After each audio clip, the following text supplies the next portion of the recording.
Hello everyone, this is Lifestyle Gardener. I hope and I pray everyone is doing well, and I keep you in my prayers, and I hope things will work out in the long run for all of us. Today I'm going to be canning up some acorn chicken soup, and I will show you some of the process of me doing that, so stay tuned. After washing the squash, cut it in two and then use a spoon to scrape out the seeds. So the pot on the stove, I put about 1 gallon of water, and the pot in the Instant Pot, I put about 75% of water. I filled it up to this much. I love squash, all squash and pumpkins, but I do not like peeling it when it's raw because it's very hard for me to peel it. So I use the steam canner to steam it for 10 minutes. So after the water started to boil, I steam it for 10 minutes, then I turn off the stove and I'm gonna let it cool a little bit. I'm gonna let it cool down, and then I will remove the skin, the outer skin, and cut it up into pieces. I am going to take 3 cups of squash and 3 to 4 tablespoons of dehydrated celery leaves and 10 pimento seed. It's the black stuff that you see inside this soup bag that I have here, with some thyme leaves. I'm going to take the dehydrated celery leaves and put it in here, and I'm going to tie the soup bag together, and then I'm going to tie it around the pot on the stove, and I'm going to turn on the stove to make the flavor infuse more in the soup. So I'm soaking the chicken breast with the skin and the bones in the water for 15 minutes. Then after 15 minutes, I'm going to wash the chicken. I'm soaking it with vinegar and water. So after 15 minutes, I'm going to wash the chicken and then remove the skin off the chicken breast so that the soup doesn't come out too oily. In the Instant Pot, I'm going to put a whole onion chopped up as fine as I can, and 1 whole garlic. And in the pot on the stove, I'm going to put the green onions. I like a lot of onions and garlic in my cooking. If you don't want your food to have so much onion and garlic flavor, you could just use half of the garlic and just avoid the onions and just use the green onions instead. And the reason why I'm using 2 different pots to cook the soup is because I want to cook the chicken a little bit more with the bones on it, because the bones will give extra umami flavor to the soup. So that's the reason why I'm doing that. If you're using chicken that doesn't have bones in it, you don't have to use 2 different pan. Just make sure you cut up the chicken finely, and then you can just put the chicken in the broth in the bottles with the other ingredients that I'm telling you. So this is what the broth look like with the green onions, the squash, the pimento seed, the thyme, and the celery leaves. I'm going to remove the the yellow foam that's forming at the top. So I boil this for 10 minutes, and then I'm going to turn off the stove, and then I will continue cooking the chicken in the Instant Pot for 20 minutes with the other ingredients. The other reason why I'm doing the process like this is because I want to remove the chicken from the Instant Pot, let it cool a little bit, and I'm going to remove the bones from the chicken, and I will break it up in small pieces. Then I'm going to put all of the ingredients from in the Instant Pot with these ingredients in here, and then I'll put other ingredients also in the bottles along with the soup here. So now I'm gonna get a potato masher. I'm gonna make sure the squash is mashed out completely, as much as I can. It doesn't have to be perfect, but I want it to be mashed as much as I can. And the point of doing this, I want it to, as it's been processed in the pressure canner, I want it to thicken the soup naturally in the bottles. So this is the reason why I put the squash. It adds extra color to the soup, and it will also add extra thickness also to the soup, which I like, and extra flavor. So after I turn off the stove on the pot, I am gonna let the ingredients in the pot marinate for 10 minutes. Then after 10 minutes, I'm gonna remove the soup bag with the ingredients that is inside it, and then I'm gonna put these ingredients in it. I am gonna put my homemade veggie seasoning salt. If you want to know how to make that, you can look at my playlist where in the dehydrated section on how to make that. It really does taste like seasoning salt, but the ingredients I used was veggie base and a lot of salt to make it taste like seasoned salt, but more flavorful.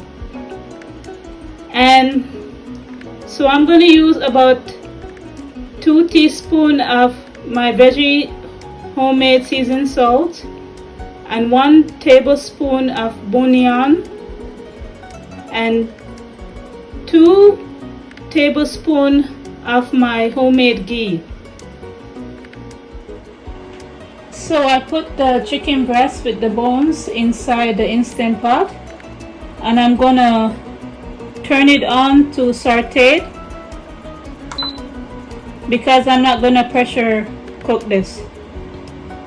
And I'm gonna cover the pan, cover the Instant Pot with this cover here. If you're wondering where can you get this Instant Pot cover, you can get it from Amazon. You don't need to use the Instant Pot, but it's just convenient for me to use it, so I'm going to use it.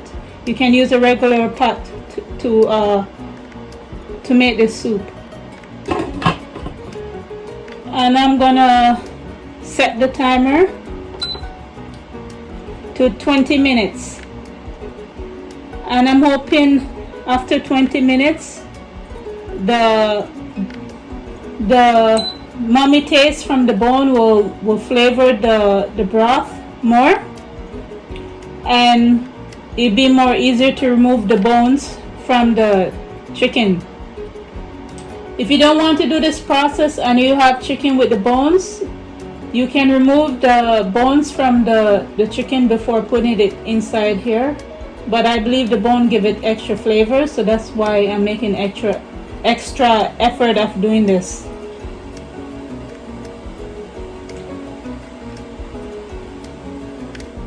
I'm gonna put one hot pepper inside the Instant Pot and let it cook with the chicken. So now I'm gonna cut up, I estimated maybe 3 cups of carrots and 3 cups of potato. If you don't like carrots as much as I do, you can put less carrots, or you could put less potatoes. It's really up to you how much potatoes and carrots you want in your soup. I can put extra ingredients also in the soup, but I'm gonna keep it this simple this time. Next time I can put other herbs and stuff like that, but I'm gonna keep it simple. I'm not gonna put any other herbs than what I told you about.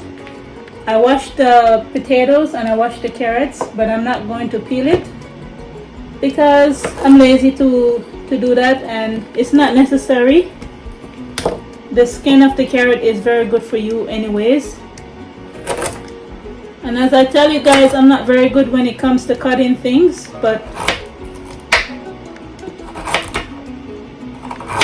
I have to do what I can do the best way I can. So last week and this week I've been so busy going through the process of finding a home. Is very time consuming, but I am so glad that I canned so much food, so many different kind of canned food, because it really saved me a lot of time and a lot of energy, and it saved a lot of money, because all those time when my husband have to go to work and we just came back, or we don't have much time for me to cook something that would take 1 hour or more, I just open up a can of anything and I create a meal with it. Like the other day I opened up 1 can of my chicken legs, 4 in the bottle, and I had some leftover rice. So what I did, the corn salad that I made the other day, I put it in the rice. I warm it up with the rice, and the onions that I canned the other day, I also warm it up with the rice, and I open it, and with the chicken legs, with the corn salad, I create a meal with it. I think I put olive oil a little bit more.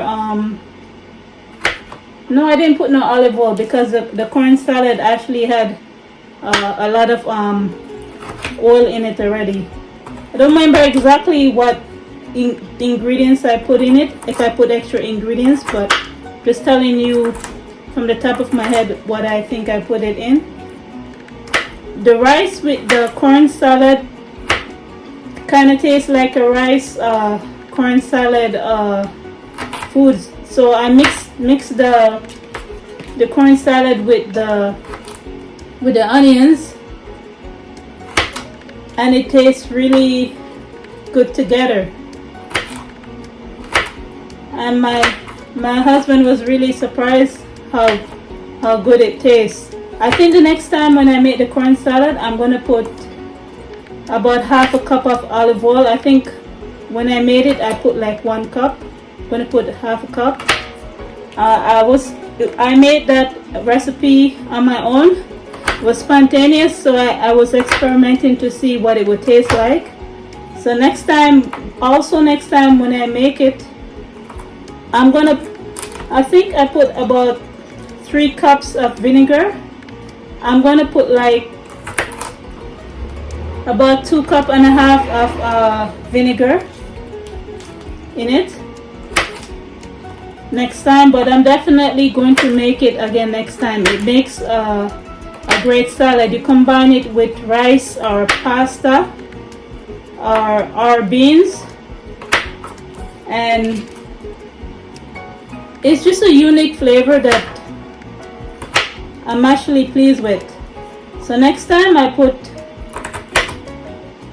half a cup of olive oil and 2.5 cups of vinegar next time. But you know that vinegar is very good for you and olive oil is very good for you, so after you eat it you feel healthy afterwards. It does something good to your digestion, because vinegar is very good for your health, and olive oil. And all of the extra vegetables that I put in it also is also good for the health. So I'm very glad that I created that recipe. So when you can the food, there's so many things that you can make with it. Even if you make this kind of soup and you don't want to just drink it as a soup, you can I don't know, mix it in something and create something else. You ever heard of people making stew or making casserole and all them kind of stuff, and sloppy joe, and those are ingredients that people take one ingredients and turn it into another meal, another recipe. So it's very good to can. If you can, it will save you a lot of time and money. So the timer for the Instant Pot is off. It is finished. So 20 minutes went by. So after the 20 minutes, you see what it looks like. The onions is at the top, and this frothy white stuff is there at the top. You can remove it if you want, or you could just leave it in. It won't, if you leave it in, it won't be in the, you won't notice it that much after all of the ingredients is mixed up. So I'm going to show you what the chicken look like after 20 minutes of cooking it in the Instant Pot. This is what it looks like. I'm going to turn off the, I'm going to leave it off like this, and I'm going to let it cool down a little bit. And then after I finish cutting the onions and the potatoes, I will take out the chicken and the pepper, and I'll remove the bones from the chicken, and I'll mix all of the broth together with the chicken in the pot on the stove. So after cutting the potatoes, I got a little bit over 3 cups of potatoes, and that's fine with me. I'm going to wash the quart size bottles, and we'll divide the carrots and the potatoes in the bottles evenly as much as possible. And then I'm going to mix the ingredients of the 2 pot with about 2 tablespoons of garlic powder and 2 tablespoons of onion powder, and then I will pour the liquid after I put the chicken in the bottles. I will show you that process. So this is what it looks like when you stir it. If you don't like to have too much water in your soup, if you don't like your soup to be watery, you could put less water if you want. But when I make my soup, I like my soup to be more watery and less thick. I don't like my soup to be thick. I only like to have stew that is thick, not my soup. My soup, I like it to be a little bit, mostly watery. Especially when you're not feeling well, it's good to have soup that is mostly watery and not too thick. So I'm making this soup for the winter time when you want something warm to eat or drink, or when you're not feeling well. This soup will help you to feel better.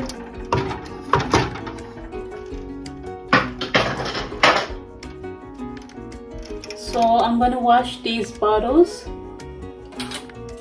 in the sink with the soapy water, and the lids I'm going to wash it with soap and water.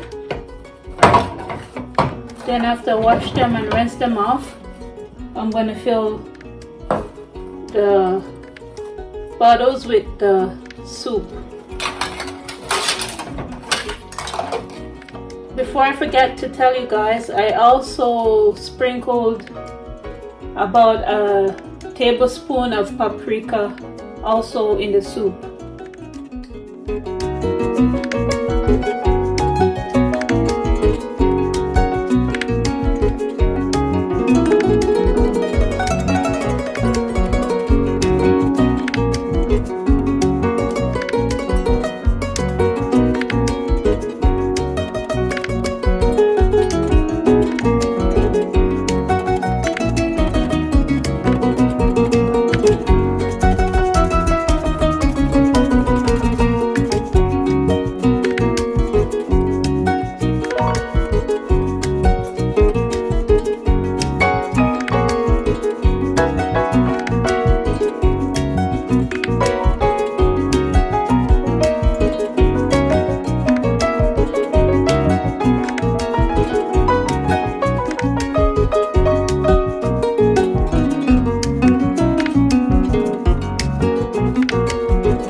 There was leftover broth in the pot, so I told my husband that he can have it for lunch or dinner, whatever he wants to use it for.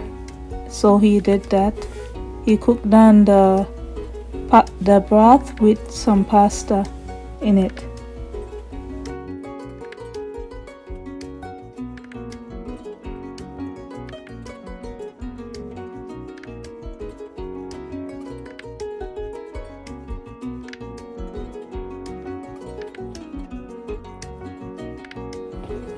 So this is the last lid. I'm going to put the lid on and the rim and close it up. Now, it's very important that the water that you wash the bottles is the same temperature as the soup and the same temperature as the water that you put in the pressure canner. So I turn up, I make sure the water is warm, not cold, not too cold and not too hot, so that the bottles won't break, because if the temperature is too much of a difference, the bottles will break. If you had the soup and if you're filling up the soup in the bottle and it feels too hot that you can't touch it like I'm touching it, you can use this to take it up and put it in the pressure cooker.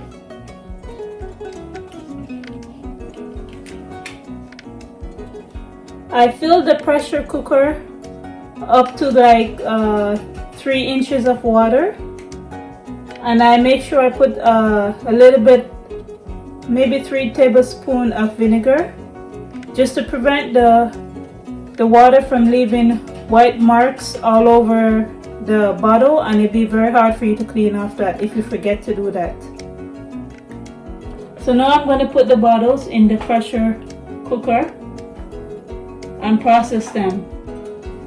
If the amount of food that I put in the soup is not enough for you and another person, what you can do when you open up the bottle,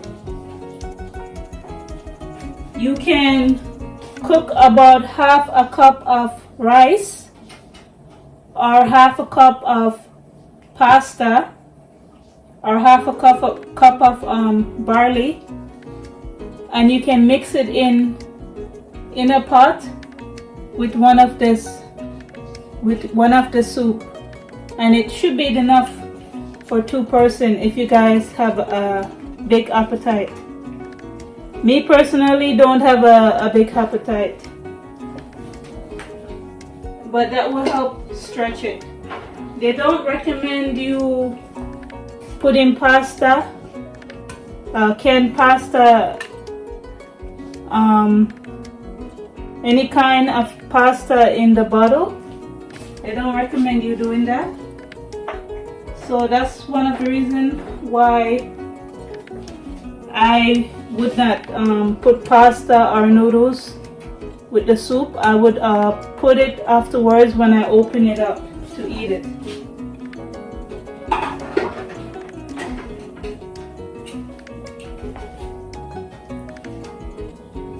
Always remember to put some sort of lid like this in the pot. It helps raise up the bottles